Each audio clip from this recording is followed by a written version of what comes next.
வணக்கம் மக்களே.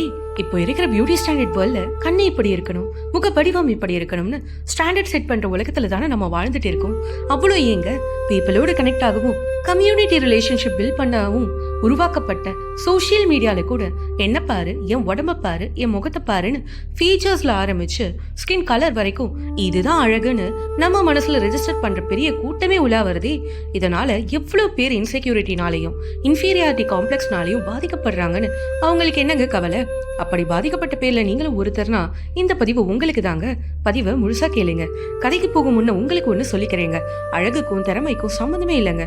அப்படி ஒரு அழகை வச்சுதான் உங்களை மதிப்பிடுறானா அப்ப குறை அவங்க கிட்டதான், உங்ககிட்ட இல்லைங்க. எல்லாரும் ஒருத்தருக்கு ஒருத்தர் வேறுபடுறதுல தானங்க படைப்பின் அழகே இருக்கு. இது கடவுள் நமக்கு அளித்த பரிசுங்க.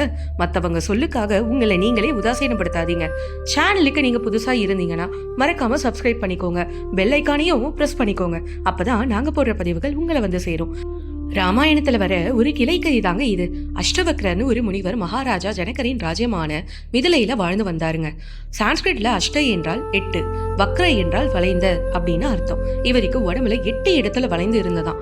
இதனாலதான் இவருக்கு இந்த பெயர் வந்ததாம். ஒரு நாள் ஜனகரை காண அரண்மனைக்கு சென்று இருந்தார். அங்க அரசவையில எல்லாரும் இவருடைய உடல்வாக்கு பார்த்து கிண்டல் கேலி பண்ணி எள்ளி நகையாடினர். இவர் எதுவும் பேசாம அமைதியாக இருந்தார்.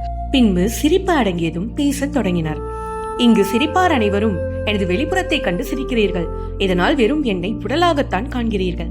எனக்குள் இருக்கும் ஆற்றல் உங்கள் கண்களுக்கு தென்படவில்லை. புத்தகத்தை புரட்டி பிடித்தவனால் தானே கவிதையின் அழகை பற்றி பேச முடியும். அகக்கண்ணை திறந்து பார்க்காத நீங்கள் கண் இருந்தும் குருடு என்றார். மேலும் சபையில் இருந்த பண்டிதர்களை சவாலிட்டு விவாதம் செய்து தனது திறமையை பறைசாற்றி வெற்றி வாகையை சூடினார். அது மட்டுமின்றி ஆழ்ந்த ஞானமும் சுயமதிப்பும் திறமையும் வெளிப்புற அழகை காட்டிலும் மேன்மையானது என்று நிரூபித்து காட்டினார். இந்த கதை நமக்கு ரொம்ப பொருத்தமா இருக்குது இல்லைங்க? நாம எல்லாரும் சோசியல் மீடியாங்கிற ஃபேக் ரியாலிட்டியில நம்மளோட ஒரிஜினாலிட்டியை தொலைச்சிட்டு இருக்கோமே. ஃபேஸ் பர்ஃபெக்டா இல்ல, உடம்பு ஃபிட்டா இல்லைன்னு நம்மள நாமே குறை சொல்லிட்டு இருக்கோம். ஆனா அஷ்டவக்ரர் சொல்ல வர்றது என்னன்னா, உடம்பு நம்ம அடையாளம் இல்ல, நம்ம மனசு, அறிவு, குணம் இதுதான் நம்மளோட ஒர்த்.